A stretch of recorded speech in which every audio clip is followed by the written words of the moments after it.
5/2 equal to x/3. ഇവിടെ എക്സിന്റെ value ആണ് നമ്മൾ കണ്ടെത്തേണ്ടത്. ഇതെങ്ങനെയാണ് ചെയ്യുന്നത് നോക്കാം. ഇവിടെ വേരിയബിൾസ് ഉള്ള ടേംസിനെയൊക്കെ ലെഫ്റ്റ് സൈഡിലേക്ക് കൊണ്ടുവരിക. അതായത് 2x-ഉം x/3.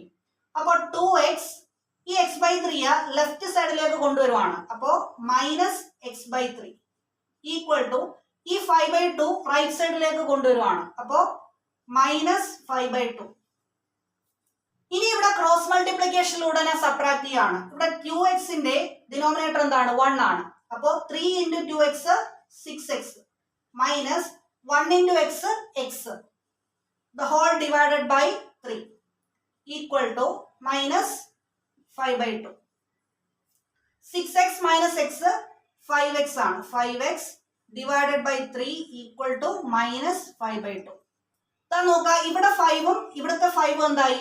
ക്യാൻസൽ ആയി പോയി. ഇനി ഇവിടുത്തെ 3 ഇങ്ങോട്ട് ഞാൻ ക്രോസ് ചെയ്യുവാണ്. അപ്പോൾ x is equal to -3/2 എന്ന് നമുക്ക് ആൻസർ കിട്ടും. അങ്ങനെയാണെങ്കിൽ ഈ ക്വസ്റ്റ്യന്റെ ആൻസർ നിങ്ങൾ കമന്റ് ചെയ്യുക.